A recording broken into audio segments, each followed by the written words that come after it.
Hello, welcome to my channel UPSC CA. आज जो हम टॉपिक डिस्कस करने वाले हैं वो रहेगा वर्ल्ड फूड डे।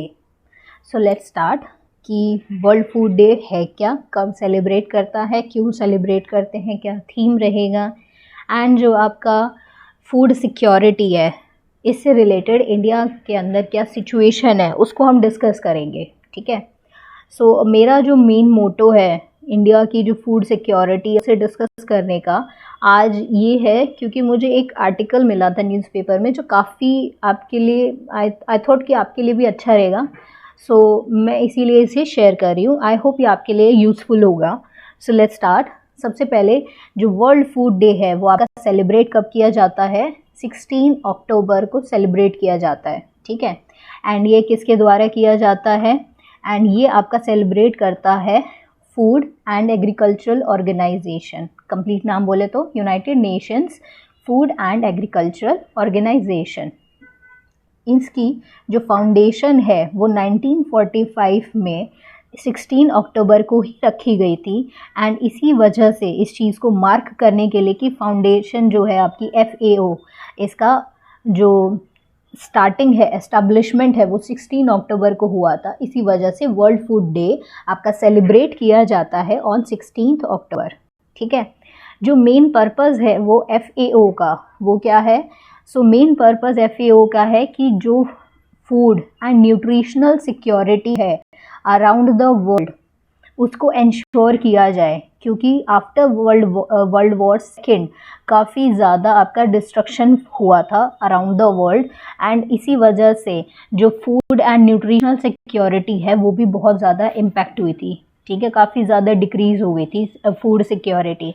सो उस टाइम पर इस ऑर्गेनाइजेशन को इसीलिए बनाया गया था कि अराउंड द वर्ल्ड जो भी आपका डिस्ट्रक्शन हो चुका है वर्ल्ड वॉर सेकेंड के बाद, अब लोगों को food and nutritional security provide करने के लिए इस ऑर्गेनाइजेशन की फाउंडेशन रखी गई थी। ठीक है।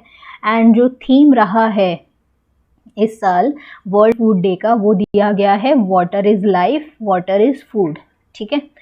सो अब हम देख लेते हैं कि इंडिया का जो अभी तक जर्नी है, जो उसकी फूड से रिलेटेड जो भी उसकी जर्नी रही है उसको थोड़ा सा एसेस कर लेते हैं। सो अगर हम फूड सिक्योरिटी की बात करें सो मिड 1960s के आसपास तक आपका जो इंडिया है उसको कहा जाता था शिप टू माउथ इकोनॉमी।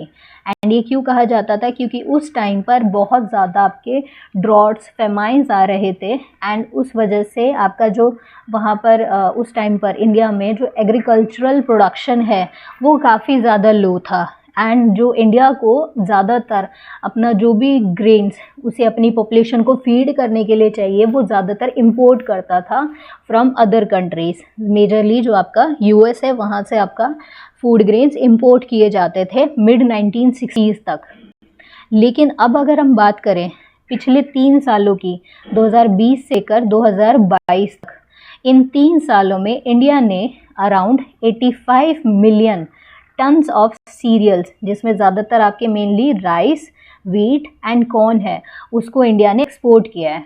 सो अब समझ आया क्या जर्नी रही है, कहाँ आप इंपोर्ट पे पूरा डिपेंडेंट थे फूड ग्रेन्स के लिए, और अब आपका इंडिया क्या करने लग गया है? एक्सपोर्ट करने लग गया है।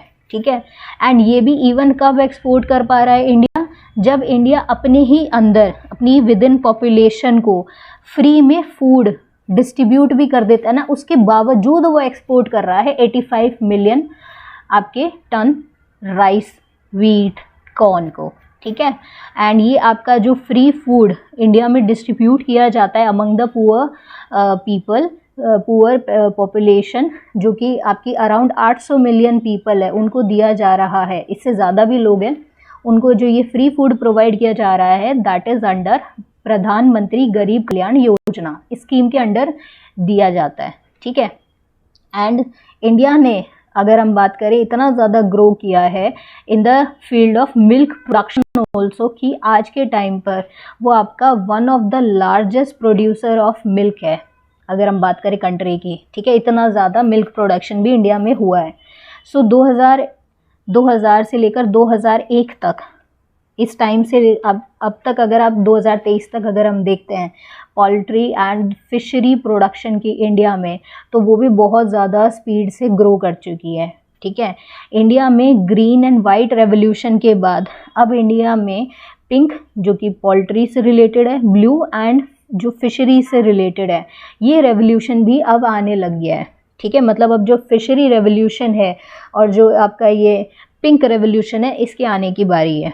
ठीक है, लेकिन अभी भी इंडिया जो है कुछ चैलेंजेस फेस करता है। अगर हम बात करें कि कितनी उसकी पॉपुलेशन एक्सेस कर सकती है सफिशिएंट न्यूट्रिशियस फूड को, इस लाइन को याद रखना, एक्सेस कर सकती है सफिशिएंट जितना उनको चाहिए, और जो फूड उनको मिल रहा है वो कैसा है, न्यूट्रिशियस है, जो उसकी बॉडी को न्यूट्रिशन चाहिए लोगों की, उतना अगर अमाउंट में हम बात करें कि कितना लोग ले सकते हैं, अफोर्ड कर सकते हैं, एक्सेस कर सकते हैं, वो अभी भी इंडिया के लिए चैलेंज है। क्योंकि अगर latest national family health survey के अकॉर्डिंग हम जाएं, सो आपका ऑलमोस्ट 16.6% इंडिया की जो पॉपुलेशन है वो मैल नरिश्ड है। ये 2020 की बात कर रहे हैं। ठीक है, 2020 से 22 के टाइम पीरियड में कह रहे हैं कि 16.6% जो पॉपुलेशन है इंडिया की वो मैल नरिश्ड है। 35% जो चिल्ड्रन है, Indian children below the age of 5 years, वो स्टंटेड है। ठीक, स्टंटेड क्या होता है, हाइट के कंपैरिजन, सॉरी, जो एज के कंपैरिजन में जितनी हाइट होनी चाहिए ना, वो अगर कम है, ठीक, तो उसको बोलते हैं स्टंटेड। एंड इंडिया में जो 32% चिल्ड्रन है under the age of 5 years, वो age compare to their age उनका वेट बहुत कम है, जिसे बोला जाता है अंडर वेट। वो क्या है, अंडर वेट है।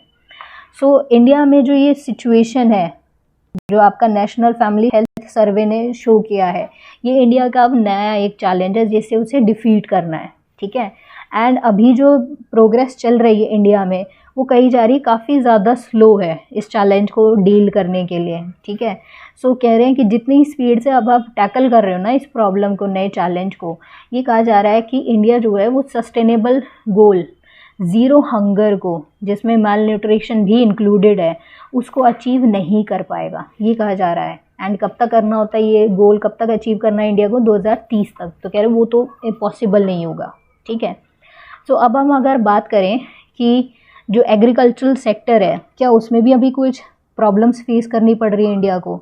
सो या करनी पड़ रही है। अभी एग्रीकल्चर में भी इंडिया को क्या फेस करना पड़ रहा है कि जो कुछ एरियाज़ हैं जहाँ पर बहुत ज़्यादा एग्रीकल्चरल प्रोडक्शन होती है, वहाँ पर सोयल की जो फर्टिलिटी है, या कह लो आप सोयल की जो प्रोडक्टिविटी है, वो आपकी बहुत ज़्यादा डिक्रीज़ करती जा रही है। ठीक है, दूसरा क्या फेस करना पड़ रहा है, जो एरियाज़ हैं इंडिया में जिनमें एग्रीकल्चर होता है, वो काफ़ी हद तक कुछ एरियाज़ ऐसे हैं जो कि मॉनसून डिपेंडेंट है वाटर सप्लाई के लिए। ठीक है, लेकिन जिन एरियाज़ में इरिगेशन फैसिलिटी अवेलेबल है एग्रीकल्चर करने के लिए, उन एरियाज़ में इरिगेशन के लिए वो यूज़ करते हैं ग्राउंड वाटर का। किसके लिए? ग्राउंड वाटर का यूज़ करते हैं। एंड वो जो ग्राउंड वाटर का लेवल है, वो कह रहे हैं एक्सेसिव इरिगेशन की वजह से बहुत ज़्यादा नीचे की तरफ चला जा रहा है, तो आपका ग्राउंड वाटर भी डिप्लीट कर रहा है। ठीक है, नेक्स्ट एक और क्या प्रॉब्लम फेस करनी पड़ रही है इंडिया के एग्रीकल्चर को, जो भी फर्टिलाइज़र्स यूज़ किए जाते हैं उसमें से सबसे ज़्यादा यूज़ किया जाता है यूरिया का।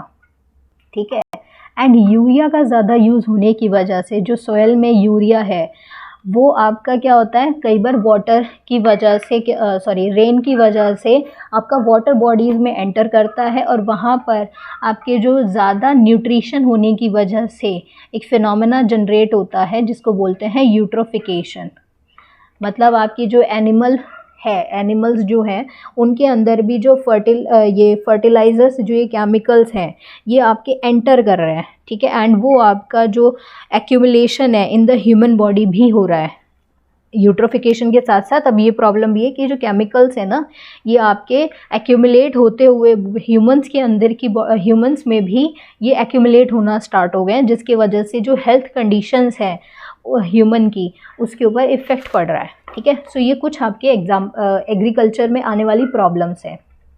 अब जो हम बात करते हैं, अब पूरा आगे हम जो डिस्कस करेंगे वो एग्रीकल्चर में वाटर रिसोर्सेज पर बात करेंगे कि कैसे यूज़ करते हो।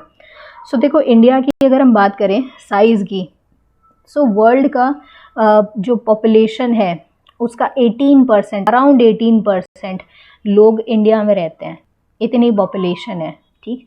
एंड इंडिया के पास ग्लोबल फ्रेश वाटर जो रिसोर्सेज हैं वो कितने अवेलेबल हैं, सिर्फ 4%, ठीक है। मतलब सोचो वर्ल्ड की पॉपुलेशन का 18% लोग सिर्फ इंडिया में रह रहे हैं और उनके पास जो फ्रेश वाटर रिसोर्सेज है वो कितने अवेलेबल है, सिर्फ 4%, ठीक है।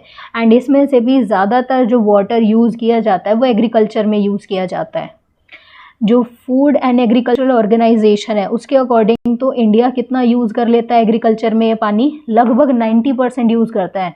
अपने 4% अपने 4% फ्रेश वाटर रिसोर्सेज का 90% तो सिर्फ और सिर्फ एग्रीकल्चर में यूज़ करता है।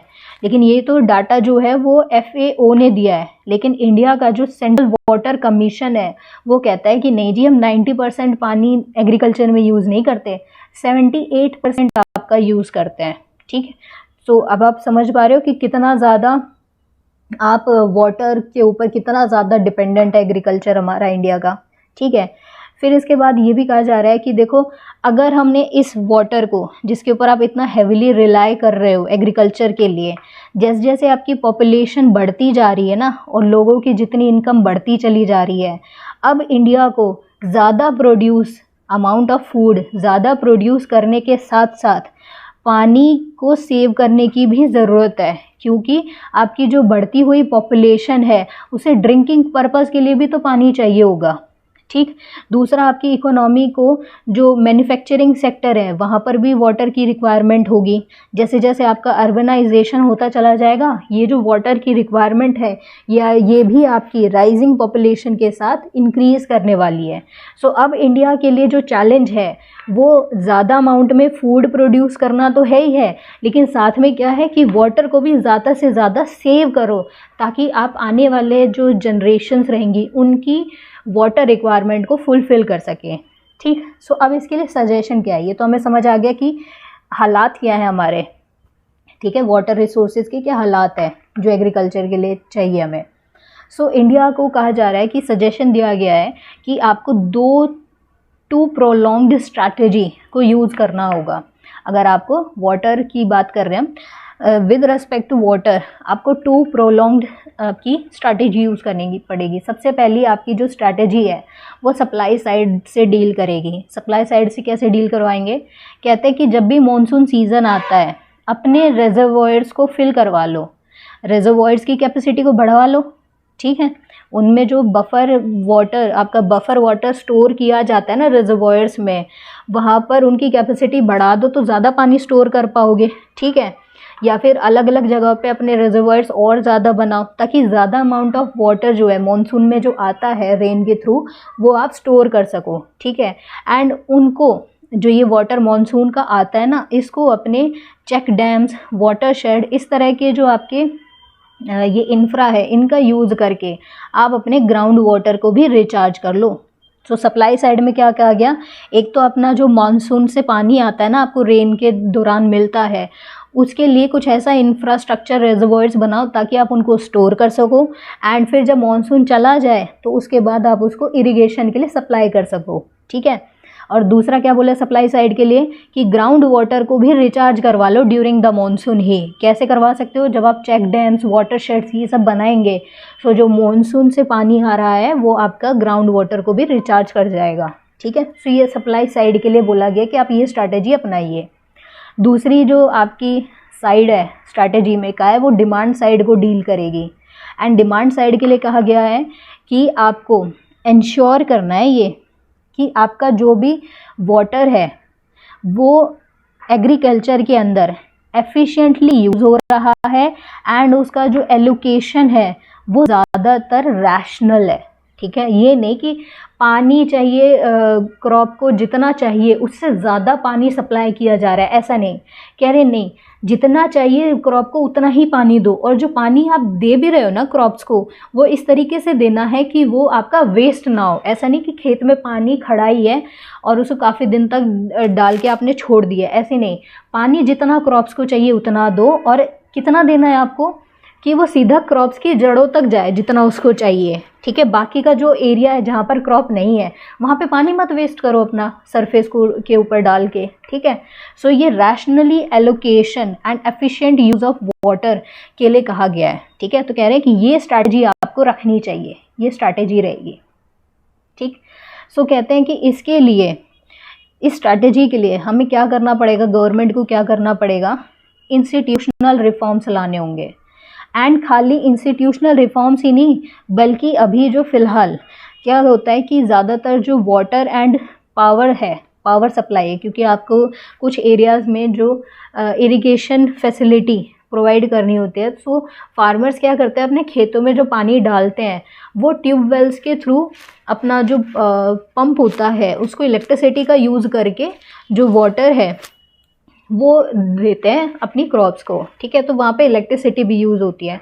सो अभी जो है फार्मर्स को वाटर एंड जो पावर है, इलेक्ट्रिसिटी है, उसके लिए ज़्यादा चार्ज नहीं करना होता, उसके ऊपर चार्ज नहीं किया जाता, बहुत सस्ते में दे दिया जाता है, ये फ्री में उन्हें मिलती है इलेक्ट्रिसिटी एंड वाटर, ठीक है। सो कह रहे हैं कि उसके ऊपर भी प्राइसिंग करनी शुरू कर दो। फ्री में पानी और फ्री में इलेक्ट्रिसिटी दोगे तो क्या होता है कि ज़्यादातर जो फार्मर्स हैं वो ज़्यादा ध्यान नहीं देते कि हमें एफिशिएंटली पानी डालना है। नहीं, अगर आप फ्री की जगह पे उन्हें चार्ज कर दोगे ना, तो फार्मर ये अपने इन्वेस्ट करेगा, टाइम, अपने रिसोर्सेज को इन्वेस्ट करेगा कि जो पानी और जो इलेक्ट्रिसिटी वो यूज़ करेगा वो सिर्फ़ और सिर्फ आपके वाटर प्रोवाइड करने के लिए काम आए क्रॉप्स को, उसका कहते हैं ना कि इररेशनल यूज़ ना वो हो पाएगा। तो ये बोला जा रहा है, एक तो इंस्टीट्यूशनल रिफॉर्म्स लेकर आओ और pricing of water and power start करो, ठीक है। एंड अभी क्या होता है, इंडिया में जो भी क्रॉप्ड एरिया है उसका ऑलमोस्ट हाफ जो है वो इरिगेट किया जाता है। तो कह रहा है हमें उसे अब इंक्रीज़ करना होगा। जो इरिगेशन करते हो ना, एरिया, जिस एरिया में इरिगेशन होती है एग्रीकल्चर में, कहते हैं उस एरिया को एटलीस्ट 75% तक लेकर जाओ। अभी ऑलमोस्ट 50 है, तो कहते हैं उसको 75% तक इंक्रीज़ कर दो, ठीक है। क्योंकि आगे जो आपका कंडीशंस आ रही है ना, वेदर पैटर्न अगर हम देख रहे हैं तो क्लाइमेट चेंज आपको क्लियरली विजिबल है। कभी भी बारिश आ जाती है, कभी भी आपका ठंड हो जाती है, कभी भी आपका गर्मी हो जाती है। तो बहुत ज़्यादा आपके जो वेदर कंडीशंस है बहुत ज़्यादा एक्सट्रीम हो रही हैं।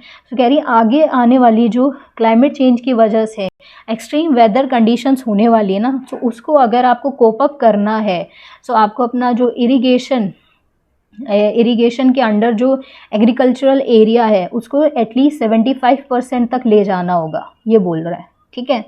एंड कहते हैं कि देखो, अगर आपको इरिगेशन एरिया इंक्रीज़ करना है ना, तो उसके लिए आपको पैसा चाहिए, ठीक है। एंड इतना ज़्यादा पैसा प्राइवेट सेक्टर तो लगा नहीं रहा।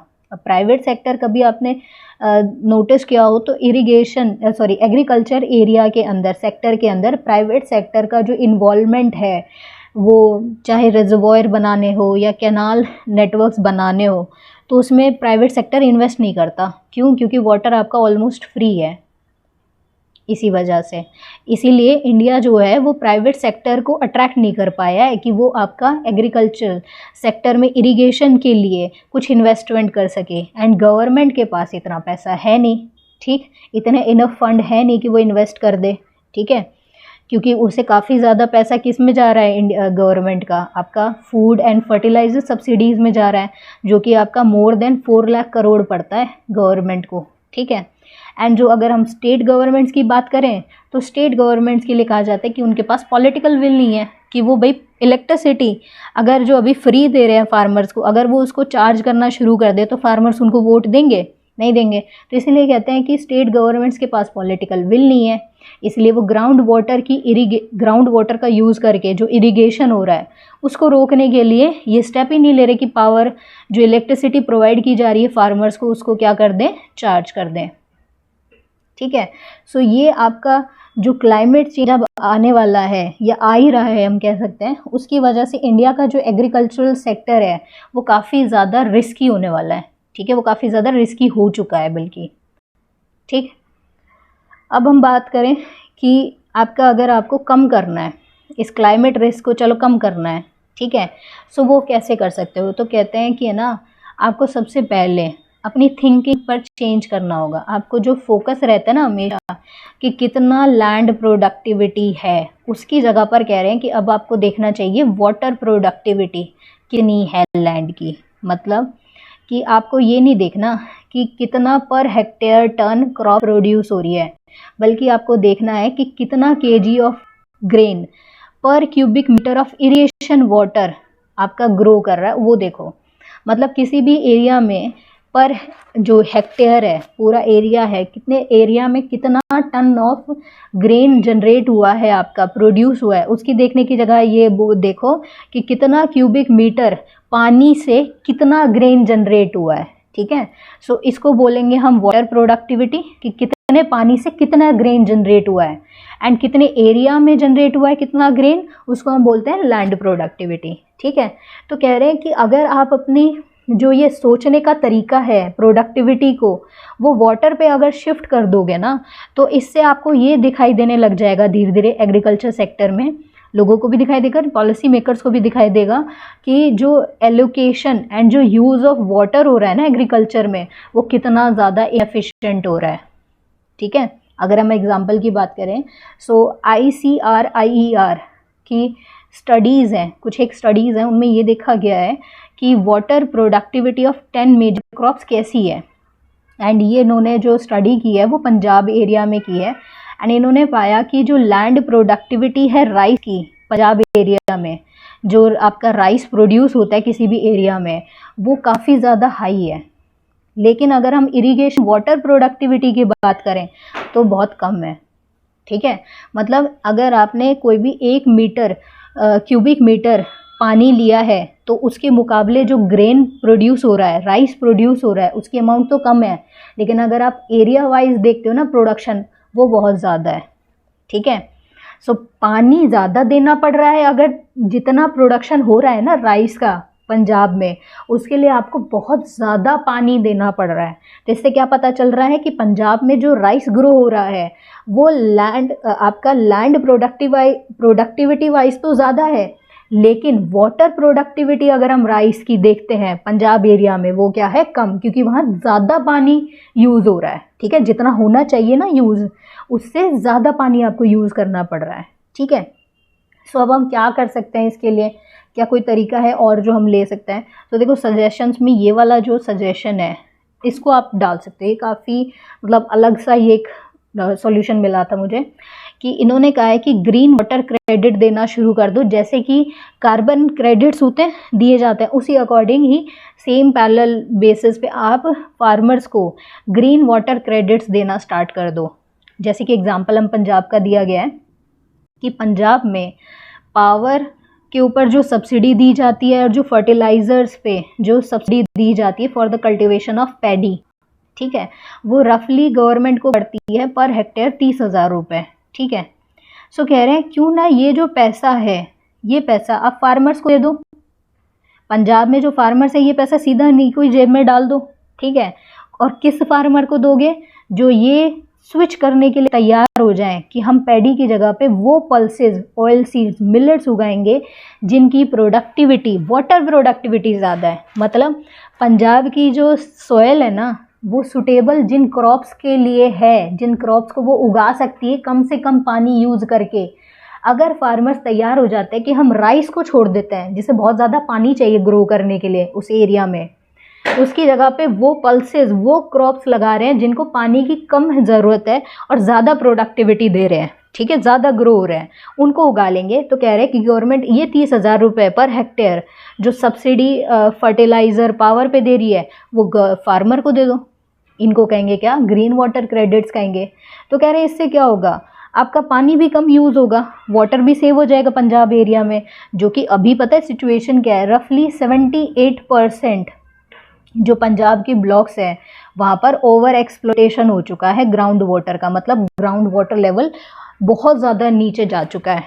ठीक है, सो कह रहे हैं कि अगर आप ये स्विच करवा लेते हो फार्मर से, तो एक तो देखो न्यूट्रिशन भी मिलेगा, क्योंकि जो ये मिलेट्स हो गए, पल्सेस हो गए, इन सब में बहुत ज़्यादा न्यूट्रिशन होता है। ठीक है, सो अगर ये सब ग्रो करोगे तो लोगों को ज़्यादा न्यूट्रिशियस खाना भी मिलेगा एंड आपके एनवायरनमेंट के लिए भी सस्टेनेबल रहेगा। ठीक, एंड इसके साथ साथ आप दूसरा ऑप्शन क्या दे सकते हो कि आप जो फार्मिंग प्रैक्टिसेस हैं जैसे कि डायरेक्ट सीडेड राइस, इसमें आपका बहुत कम पानी की ज़रूरत होती है राइस ग्रो करने के लिए, इस वाले मेथड को प्रैक्टिस को यूज़ करवा लो, या फिर ऑल्टरनेट वेट ड्राई इरिगेशन ये प्रैक्टिस शुरू करा लीजिए, ज़ीरो टिलेज की प्रैक्टिस स्टार्ट करवा सकते हो।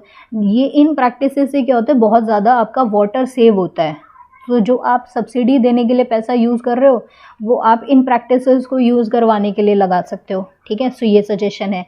नेक्स्ट एक आप ड्रिप इरिगेशन, जिसमें डायरेक्टली जो आपका वाटर है वो सिर्फ आपके जो क्रॉप की रूट्स हैं वहाँ तक जाए, इस तरीके से दिया जाता है, ठीक है, जिससे कि आपका जो शुगर केन है उसके लिए सबसे ज़्यादा इंपॉर्टेंट कह रहे हैं कि पंजाब में अगर sugar cane water intensive crop उगानी है तो ड्रिप इरिगेशन का यूज़ करवाने के लिए आपको प्रमोशन करना चाहिए, ताकि आधे से ज़्यादा पानी आपका क्या हो जाए, सेव हो जाए, ठीक है। सो लास्ट में कंक्लूड ये किया गया है कि आपको अगर वाटर को एफिशिएंटली यूज़ करना है तो आपको ये सारे स्टेप्स लेने होंगे, अदरवाइज़ आपका जो फूड सिक्योरिटी है वो सस्टेनेबली आप अचीव नहीं कर पाओगे, बहुत ज़्यादा डिफ़िकल्ट होने वाला है फ्यूचर में, ठीक है। सो ये कंक्लूजन दिया गया है। सो अब हम उन बारे में जान लेते हैं, उन चीज़ों के बारे में जिनका नाम आया था अभी पूरे इस आर्टिकल में एंड जिनके बारे में हमें पता होना चाहिए, क्योंकि न्यूज़ में काफ़ी बार आते भी रहते हैं। जैसे कि नेशनल फैमिली हेल्थ सर्वे, ये क्या है, ये काफ़ी ज़्यादा आपने सुना होगा, तो इसके बारे में आपको पता होना चाहिए, अगर क्वेश्चन आ जाए तो हम अटेम्प्ट कर पाएँ। So national family health survey basically एक लार्ज स्केल मल्टी राउंड सर्वे है जिसे कंडक्ट कराया जाता है। कैसे कंडक्ट कराते हैं, कुछ हाउस होल्ड का एक सैंपल ले लेते हैं, ठीक है, मतलब एक अपना एरिया डिवाइड कर लिया, कुछ एक हाउस होल्ड्स को ग्रुपिंग करके एरिया डिवाइड कर लिया जाता है और वहाँ पर अपना सर्वे कंडक्ट किया जाता है, ठीक है। एंड इस सर्वे की वजह से जो आपकी नेशनल और जो स्टेट लेवल पर इंफॉर्मेशन मिलती है वो रिगार्डिंग होती है fertility, infant and child mortality, practice of family planning, maternal and child health, reproductive health, nutrition, anaemia, utilisation and quality of health and family planning services, इन सब को लेकर आपको इन्फॉर्मेशन मिल जाती है। एंड ये जो आपका सर्वे करवाया गया है वो सबसे पहले करवाया गया था 1992-1993 के ईयर के अंदर करवाया गया था एंड इसे करवाया गया था 3 राउंड में, 3 राउंड्स हुए थे सर्वे के, ठीक है। एंड हर जो सर्वे होता है ना, ईच राउंड जो सर्वे के अंदर किया जाता है उसमें 2 स्पेसिफिक गोल्स के ऊपर ध्यान दिया जाता है। गोल क्या रहता है इनका कि हम भाई असेंशियल जो डाटा है on the health and family welfare, वो जो आपकी ministry of health and family welfare को चाहिए या अदर एजेंसीज़ को जो ये डाटा चाहिए वो प्रोवाइड कर सकें, ठीक है, ताकि वो अपनी पॉलिसी एंड प्रोग्राम्स डिज़ाइन कर सके कि भाई किस तरह की सिचुएशन है, क्या ज़रूरत है लोगों को, उस according ministry of health and family welfares और दूसरी एजेंसीज अपनी पॉलिसीज़ बना पाए, ठीक है। दूसरा आपका गोल क्या रहता है इस सर्वे का कि वो आपकी इंफॉर्मेशन प्रोवाइड कर सके, जो भी अभी एमर्जिंग नए आपके हेल्थ एंड फैमिली वेलफेयर के इश्यूज हैं जो अब राइज कर रहे हैं उनके बारे में आपको इन्फॉर्मेशन पता चल सके, मतलब अभी करंट में आगे क्या होने भी वाला है उसके बारे में भी आपको थोड़ा अंदाज़ा लग जाए, ठीक है। सो ये जो आपका नेशनल फैमिली हेल्थ सर्वे है ये कोलैबोरेटिव प्रोजेक्ट है, किसका, international institute for population sciences Mumbai में जो है आपकी बेस्ड है, एंड ICF ये आपका मैरीलैंड USA में है। इस इंस्टीट्यूट का ईस्ट वेस्ट सेंटर होनोलुलु हवाई USA, इन तीनों का कोलैबोरेटिव ये प्रोजेक्ट है। एंड जो ministry of health and family welfare है उसने नोडल एजेंसी वो बनाया हुआ है international institute for population sciences जो मुंबई बेस्ड है, इसको ये नोडल एजेंसी है, ठीक है।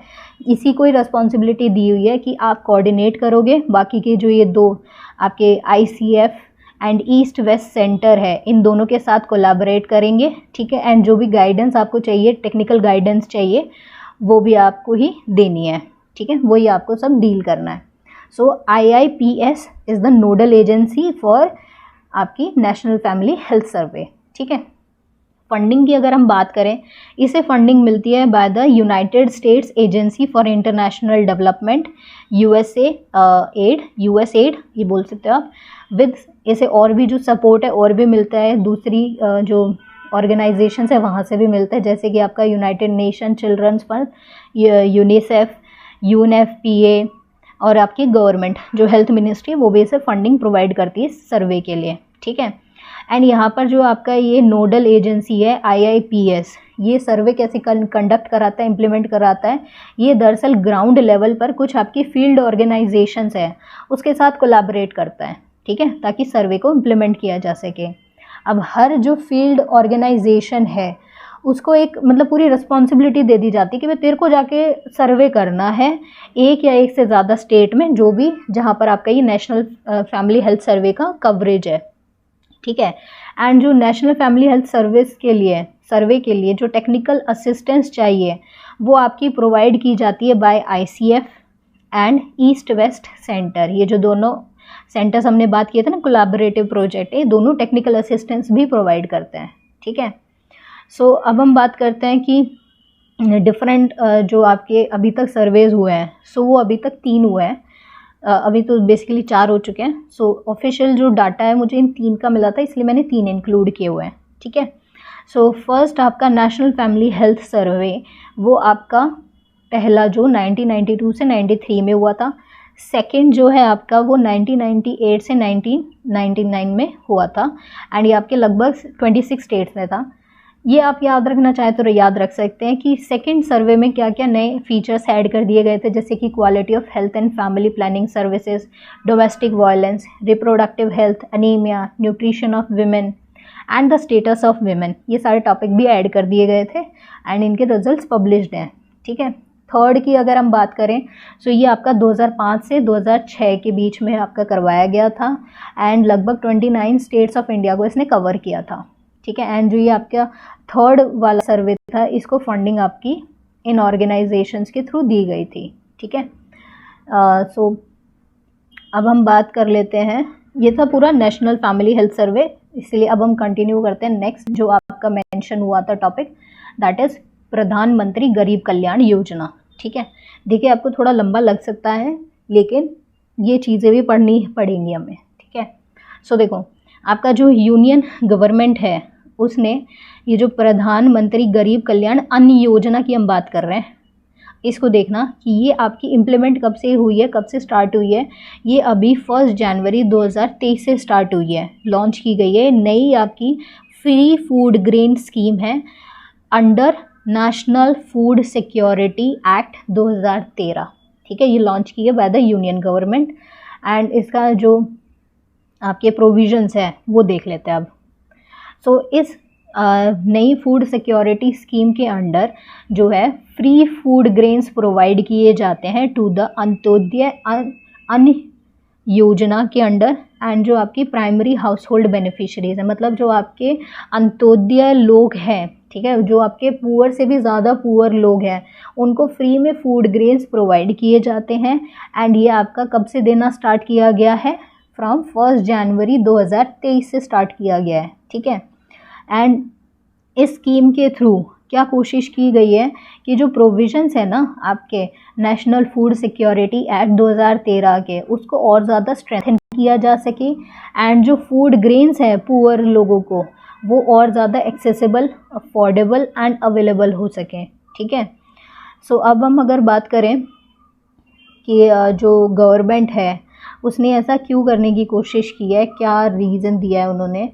सो उनका ये है कि जो बेनिफिशरीज़ हैं उनके वेलफेयर के लिए स्कीम आपकी स्टार्ट की गई है एंड ये कोशिश की गई है कि ये जो स्कीम है आपकी यूनिफॉर्मली हर स्टेट के ऊपर इम्प्लीमेंट हो। फ्री फूड ग्रेन्स हैं वो आपके पूरे साल की बात करें, पूरे 1 साल के लिए आपकी एप्लीकेबल है। 2023 में पूरे में आपके जो ये प्राइमरी हाउस होल्ड बेनिफिशरीज़ हैं और जो अंत्योदय पीपल हैं उनको जो एंटाइटलमेंट उन्हें NFSA के अंडर, इस एक्ट के अंडर दी गई है, वो प्रोवाइड की जा सके। तो इसका एम रहेगा, ठीक है, पूरे 1 साल के लिए फूड ग्रेन्स प्रोवाइड करेंगे फ्री। कौन सी मिनिस्ट्री इसको करेगी, आपकी किस मिनिस्ट्री के अंडर ये काम किया जाएगा? That is under the ministry of consumer affairs, food and public distribution. ये मिनिस्ट्री इस स्कीम को हैंडल करेगी, ठीक है। एंड इसके साथ कौन काम करेगा? स्टेट रन FCI भी करेगा, फूड कॉरपोरेशन ऑफ इंडिया भी कोलैबोरेट करेगा एंड स्टेट गवर्नमेंट्स भी काम करेंगे। सो बेसिकली ये मिनिस्ट्री आपकी रिस्पॉन्सिबल है, ठीक है, इस स्कीम को इम्प्लीमेंट करने के लिए। अब हम आगे बात कर लेते हैं। आपने ये नाम जो प्रधानमंत्री गरीब कल्याण योजना है ये सुना होगा। अब प्रधानमंत्री गरीब अन्न योजना हमने पढ़ी है, अब गरीब कल्याण योजना भी देख लीजिए। सो बेसिकली कोविड के टाइम पर गवर्नमेंट ने अपना एक पैकेज निकाला था, उसी दौरान ये जो गरीब कल्याण योजना है, प्रधानमंत्री गरीब कल्याण योजना, इसको गवर्नमेंट ने रोल आउट किया था 2020 में, ठीक है। एंड इस स्कीम के अंडर प्रधानमंत्री गरीब कल्याण योजना के अंडर जो गवर्नमेंट है उसने जो NFSA के 81 करोड़ बेनिफिशरीज हैं उनको टारगेट किया था। एंड फ्री ऑफ कॉस्ट आपका 5 kg फूड ग्रेन पर पर्सन पर मंथ आपका प्रोवाइड किया जा रहा था, over and above monthly entitlements जो उन बेनिफिशरीज को मिलेंगे अंडर NFSA। मतलब क्या है, देखो NFSA के अकॉर्डिंग, इस एक्ट के अकॉर्डिंग गवर्नमेंट को जो भी आपके BPL लोग हैं, जो बहुत ज़्यादा पुअर लोग हैं, उनको जो सब्सिडाइज्ड रेट पर फूड ग्रेन्स पे करने होते हैं, ठीक है। कितने पे कर मतलब किस रेट पर दिए जाते हैं फूड ग्रेन्स? ये आपके ₹3 पर kg राइस, ₹2 पर kg वीट एंड ₹1 पर kg कोर्स ग्रेन प्रोवाइड किया जाता है जो PPL लोग आते हैं, ठीक है, फैमिलीज आती हैं, उनको दिया जाता है, ठीक है।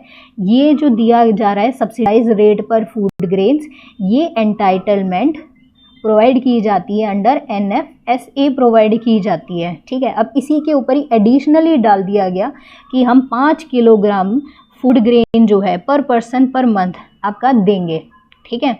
इसको बोला गया कि एडिशनली 5 kg और देंगे। लेकिन इस पुरानी वाली स्कीम में क्या हो रहा था, ये जो आपकी एंटाइटलमेंट है ये आपको पैसे पे मिलेगी, आपको पैसे प्रोवाइड करने हैं, देने हैं, फ्री में नहीं दे रहे, फ्री में सिर्फ ये 5 kg मिल रहा है, ठीक है। सो ये जो NFSA है इसमें ये जो एंटाइटलमेंट है कि सब्सिडाइज रेट पे फूड ग्रेन हम प्रोवाइड करेंगे, इसमें क्या बोला गया है कि 35 kg पर अंत्योदय अन्न योजना हाउस होल्ड को दिया जाएगा and 5 kg per person to the priority household in a month दिया जाएगा। ये एंटाइटलमेंट है, ठीक है, इतना मिलना चाहिए। ऊपर से एडिशनली 5 और ऐड कर दिया थ्रू दिस स्कीम। समझ आया क्या है? सो इस स्कीम को लॉन्च किया गया था with the package of Covid, ठीक है, उस टाइम पे से किया गया था। एंड अब अगर हम बात करें कि कौन सी मिनिस्ट्री इसे इम्प्लीमेंट करने के लिए रिस्पॉन्सिबल है, वो है फाइनेंस मिनिस्ट्री। एंड इस स्कीम को जो 2020 में आपकी इम्प्लीमेंट किया गया था, स्टार्ट किया गया था, अनाउंस किया गया था, वो लगभग आपकी दिसंबर 2022 तक चली है, ठीक है।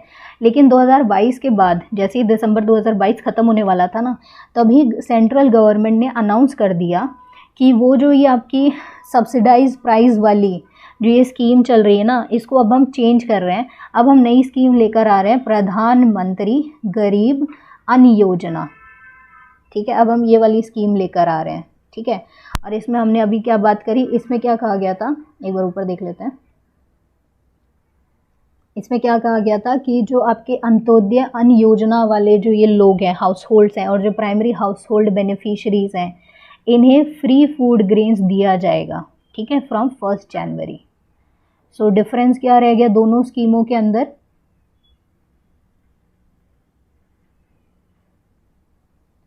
दोनों स्कीम्स के अंदर क्या डिफरेंस रहा है कि एक तो मिनिस्ट्री चेंज हो चुकी है। आपकी जो प्रधानमंत्री गरीब कल्याण योजना है, इसमें तो आपकी फाइनेंस मिनिस्ट्री नोडल मिनिस्ट्री है, और जो प्रधानमंत्री गरीब कल्याण अन्न योजना है, इसके अंदर आपकी कौन है मिनिस्ट्री नोडल? फूड मिनिस्ट्री आपकी रिस्पॉन्सिबल रहेगी, ठीक है। एंड यहाँ पर सब्सिडाइज रेट पर फूड ग्रेन्स नहीं दिए जाते, फ्री ऑफ कॉस्ट आपके पूरे साल तक फूड ग्रेन्स प्रोवाइड किए जाएंगे, ठीक है। लेकिन यहाँ पर एक क्या बात है, एडिशनल जो क्वांटिटी थी ना, जो आपको कोविड के टाइम पे मिल रही थी, वो नहीं दी जा रही है। मतलब जो एंटाइटल्ड थे ना एनएफएसए के अंदर, जो उनको एंटाइटलमेंट थी कि भाई इतना फूड ग्रेन सब्सिडाइज प्राइस पे मिलेगा, उतना ही मिलेगा अब आपको फ्री। ठीक है, सो ये आपकी नई स्कीम है। अब हम देख लेते हैं कि फूड सिक्योरिटी क्या है। सो फूड सिक्योरिटी की अगर हम डेफिनेशन देखें, सो ये मैंने FAO के अकॉर्डिंग लिया उनकी वेबसाइट से। इस चीज़ को आप याद रख सकते हैं, कहीं भी यूज़ कर सकते हैं। सो FAO ने ये डेफिनेशन दिया है कि फूड सिक्योरिटी क्या होता है, एक सिचुएशन जहाँ पर आपके सभी लोगों को हर time physically, socially and economically access हो सके सफिशिएंट, सेफ, न्यूट्रिशियस फूड का, जिससे कि उनकी जो डाइटरी नीड्स हैं और जो उनके फूड प्रेफरेंसेस हैं उनको मीट कर सके वो, ताकि उनकी जो लाइफ है वो काफ़ी एक्टिव एंड हेल्थी रह सके। ठीक है, सो ये फूड सिक्योरिटी की डेफिनेशन दी जाती है। अब ज़रा NFSA को भी देख लेते हैं। ये आपका जुलाई 2013 से एनेक्ट किया गया था ये एक्ट, एंड इसने लीगली एंटाइटलमेंट दिया था टू 67% ऑफ इंडियन पॉपुलेशन, जिसमें 75% रूरल एरियाज़ के हैं एंड 50% आपके अर्बन एरियाज़ के हैं। उनको कहा गया था कि आपको हाईली सब्सिडाइज रेट पर फूड ग्रेन प्रोवाइड किया जाएगा, एंड ये आपको दिया जाएगा under targeted public distribution system. ठीक है, इसमें क्या होगा, राशन शॉप्स पर ये जो भी एंटाइटल्ड लोग हैं उन्हें 1 रुपये, 2 रुपये, 3 रुपये पर केजी पर आपके nutri cereals, wheat and rice provide किए जाएंगे। ठीक है, एंड जो मिनिस्ट्री है जो इस NFSA को इम्प्लीमेंट करती है वो है department of food and public distribution under ministry of consumer affairs, food and public distribution. ठीक है, ये इसकी नोडल मिनिस्ट्री है इस एक्ट को इम्प्लीमेंट करने वाली। ठीक है, अब एलिजिबिलिटी की अगर बात करें कौन कौन एलिजिबल है, तो इस एक्ट के सेक्शन 3 के सब सेक्शन 1 में ये दिया गया है कि जो एलिजिबल हाउस होल्ड्स हैं वो 2 कैटेगरी होंगे। एक तो रहेगा priority house hold category and दूसरा रहेगा आपका अंत्योदय अन्न योजना फैमिलीज रहेंगे। ठीक है, जो प्रायोरिटी हाउस होल्ड कैटेगरी है उन्हें 5 किलो दिया जाएगा पर person per month subsidised food grain, and Antyodaya families को 35 kg पर फैमिली पर मंथ दिया जाएगा। तो ये डिफरेंस याद रखना। ठीक है, अब इसमें इशू क्या रेज किया जाता है इस एक्ट के अंडर, ये इशू रेज किया जाता है कि जो आप पॉपुलेशन का फिगर यूज़ कर रहे हो ना, वो आप 2011 क्या कर रहे हो, और अभी क्या आ चुका है, 2021 का आ चुका है। ठीक है, सो जो पॉपुलेशन है वो तो आपकी क्या कर चुकी है, इंक्रीज़ कर चुकी है। तो इस वजह से जो बेनिफिशरीज है ना, जो आपके इस एक्ट के अंदर कवर ही नहीं हो रहे, वो लगभग 10 करोड़ से ज़्यादा लोग हैं जिन्हें आपने छोड़ दिया है इस एक्ट को, ये एक्ट कवर ही नहीं कर पा रहा।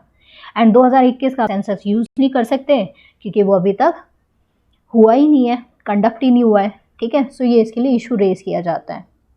तो गवर्नमेंट ने क्या कोशिश की है कि देखो सेंसस तो है नहीं हमारा अभी तक, मतलब अपडेट नहीं हुआ है।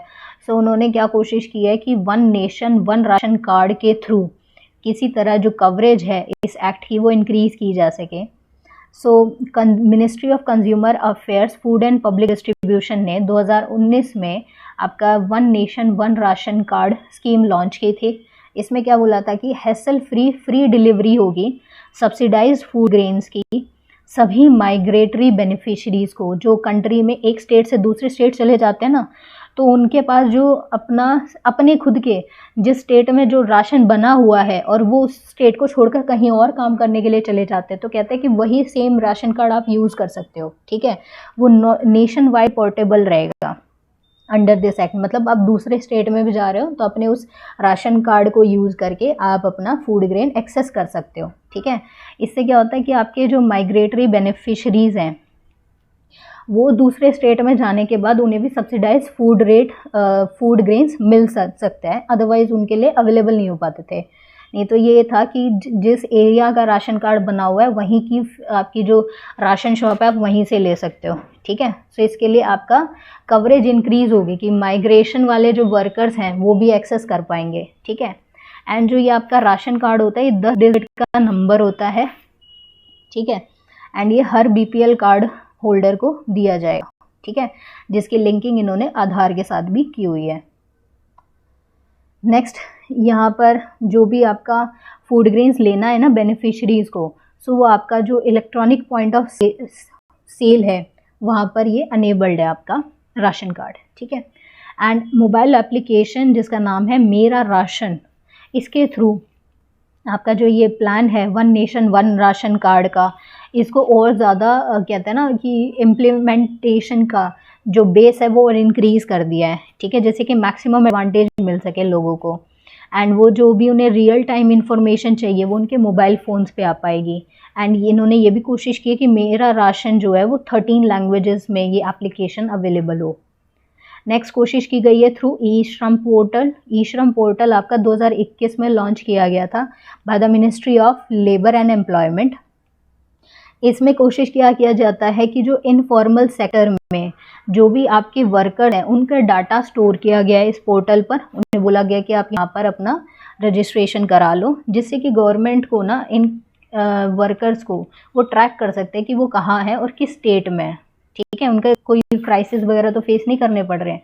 सो इससे क्या हो रहा है, एक नेशनल डाटाबेस जनरेट हो गया है गवर्नमेंट के लिए अनऑर्गेनाइज्ड वर्कर्स का, ठीक है, जिसका वो यूज़ कर सकते हैं बेनिफिशरीज़ को जो भी रिलीफ है वो प्रोवाइड करने के लिए। एंड ये जो ई श्रम कार्ड प्रोवाइड किया जाता है बेनिफिशरीज़ को, इस पोर्टल वालों को, वो है आपका 12 डिजिट का एक यूनिक नंबर है, जिसको आपका जो वर्कर्स हैं उसकी डिटेल्स स्टेट गवर्नमेंट और डिपार्टमेंट्स के साथ शेयर की जाती है ताकि वो अपनी पॉलिसी बना सके, ठीक है। लास्ट अब हम देख लेते हैं सेंट्रल वाटर कमीशन। सो सेंट्रल वाटर कमीशन जो है वो एक टेक्निकल ऑर्गेनाइजेशन है इंडिया की in the field of water resources. And ये आपका जो फंक्शनिंग करती है ये अंडर मिनिस्ट्री ऑफ जल शक्ति, department of water resources, river development and Ganga rejuvenation के अंडर करती है। इस मिनिस्ट्री के अंडर ये काम करती है। सेंट्रल वाटर कमीशन का जो रिस्पॉन्सिबिलिटी है वो क्या दी गई है कि आपका इनिशिएट करेगी, कोऑर्डिनेट करेगी एंड आपका फर्दर कंसल्ट करेगी स्टेट गवर्नमेंट्स के साथ कि भाई जो भी स्कीम्स उन्होंने control, conservation and utilisation of water resources के लिए की है उसको ये क्या कर सके, फर्दर कंसल्ट कर सके, ठीक है, उसको इम्प्लीमेंट, कोऑर्डिनेट, ये सारे काम करेंगी जो भी आपकी स्कीम्स आ रही हैं, ठीक है। एंड इनको ये भी बोला गया है कि ये इन्वेस्टिगेट, कंस्ट्रक्ट एंड एग्जीक्यूट करेंगी जो भी स्कीम्स वाटर रिलेटेड होंगी, ठीक है। यहाँ पर जो हेड ऑफ द CWC होते हैं वो चेयरमैन आपके ex officio secretary to government of India होते हैं। एंड ये जो आपका कमीशन है ये 3 विंग्स के अंडर आपका काम करता है, जो कि है design and research wing, river management wing and water planning and project wing. ये 3 विंग्स हैं और हर 3 विंग इन विंग्स का जो चार्ज है वो दिया जाता है एक्स ऑफिशियो एडिशनल सेक्रेटरी को, ठीक है। एंड यही आपकी रिस्पॉन्सिबल होती हैं, जो भी आपके टास्क डिस्पोज करने होते हैं ना इस कमीशन को, वो ये करती हैं। एंड ये कमीशन का हेडक्वार्टर दिल्ली में है, 1945 में ये एस्टैब्लिश हुई थी। सो ये था आपका पूरा टॉपिक, काफ़ी लंबा हो गया और मैंने सारी इंपॉर्टेंट चीज़ों को कवर करने की कोशिश की। आई होप कि आपके लिए यूज़फुल रहा होगा। सो मिलते हैं नेक्स्ट वीडियो में। Until then keep studying, bye.